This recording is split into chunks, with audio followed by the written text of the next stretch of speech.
The Sweet Baby Inc. curse continues, ladies and gentlemen. God of War Ragnarok is finally ported over to PC and it's not doing good. There's a couple outlets, including Smash JT and The Park Place, that are talking about this. And it's a big problem because God of War Ragnarok, which is literally a game that's only a couple years old, has less than half of the concurrent player base of God of War from 2018. That's an issue, and I think a lot of that's contributed to the stigma that Sweet Baby Inc. has. It was revealed that Sweet Baby Inc. actually worked on God of War Ragnarok. Whether you think it's a great game or not, that's besides the point. The point here is that a lot of gamers are starting to be like, nope, I'm noping away from that because they don't want to support anything that this consulting company touches. Unfortunately, they've touched stuff like Spider-Man 2, Ragnarok, the upcoming Wolverine game, which, sure, those games did success, but there's a lot of stuff that they've touched that's failed since then. And so God of War Ragnarok, the peak player count is less than half of God of War. That's not good, considering it was a game that is like a first-party PlayStation game. So you can see the previous God of War Ragnarok game had 73,529 at its peak at one point. And in the last 24 hours of this screenshot from the Park Place, they had 10,865, and there was 10,836 players at the moment. If you look right here, the peak of all time when it launched down there was 31,606. That's not good, considering for a brand new launch to not even match up or go past the amount of a game that was poured over.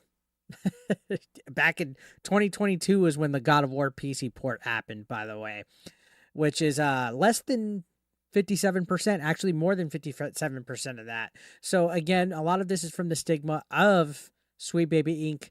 being attached to this. The game was actually added to the Sweet Baby Inc. detected Steam curator list from Cabrutus, which has over 400,000 followers on there. It was featured very prominently.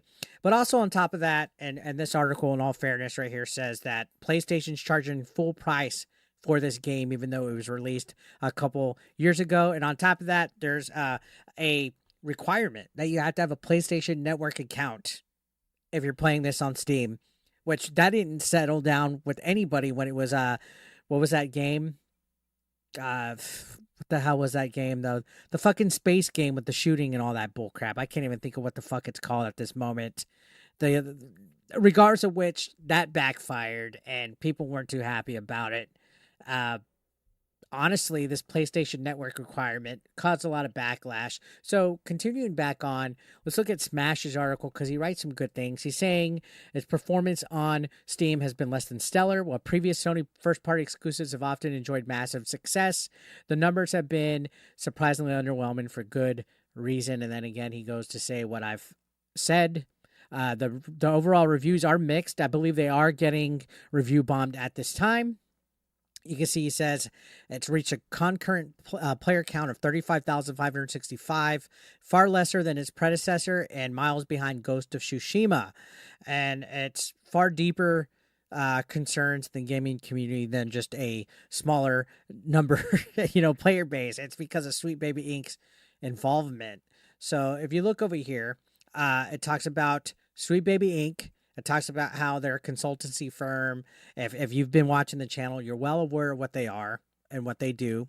They race swap stuff. They, fix up plot development so that it's not as offensive to wokies, things of that nature. And you could see they definitely said right here, like on their page, like advertised front and center, that they worked on narrative and character consultation with a focus on representation. Why? I have no idea why they felt the need. Often at times, whenever these consulting companies come in, they kind of shoehorn a lot of their stuff to the point where it's almost shoved in your face. Nobody wants that. Gamers want fun in their games. And you can see right here, he says, Sweet Baby Inc.'s hand can be seen in various aspects of the game, from character interactions to shifts in the narrative. Some characters and story arcs feel shoehorned into the plot to meet diversity quotas, which that's exactly what it is, detracting from the authentic Norse mythology experience that the series had become known for. Taking the story in these directions has made some feel alienated, especially those who have followed the series since its origins. Which, in all fairness, David Jaffe, the guy that created God of War, is one of the biggest wokies on social media. Don't even try to interact with that guy. He's loose in the goose, if you know what I mean. Like, he's constantly damage controlling, spouting woke fucking takes. He's a mess. He's a mess. And he snoops everywhere. He's actually come to my channel a couple times when I've criticized him. So yeah, he says, continuing on the article, Smash says, with Sweet Baby Inc. now under intense scrutiny, gamers have become wary of any project they're involved in, fearing that it will compromise the integrity of beloved franchises. The increasing backlash towards this consultancy firm is playing a significant role in why some players are hesitant to jump into God of War Ragnarok on PC. So yeah, he says right here, him and Hypnotic both say they have no intention of ever buying a game that's been touched by Sweet Baby Inc. I will say this, I have God of War Ragnarok on the PlayStation 5. I got it when it launched. Back in 2022, we weren't really hearing about Sweet Baby Inc. We weren't really hearing about all these consultancy firms, which that's really picked up within this year, like 2024. So I played it, but also again right here talking about the PlayStation Network account requirement for a single player game at that is baffling. Now you can see right here, somebody put a review saying not recommended. Why is this 100% single player experience forcing me to sign in with PSN? I understand some people are given the option to sign in, but for others it's a requirement. When I launched the game, it says PSN account is required. So that was with divers. What was that game? Space Divers, or what the fuck is it called? I can't think. Hell Divers. That caused a big commotion with that a while back. But yeah, God of War Ragnarok has 0 online features. Why do they keep insisting on putting that? You see, it says, many see this completely unnecessary gatekeeping for the sole purpose of tracking players.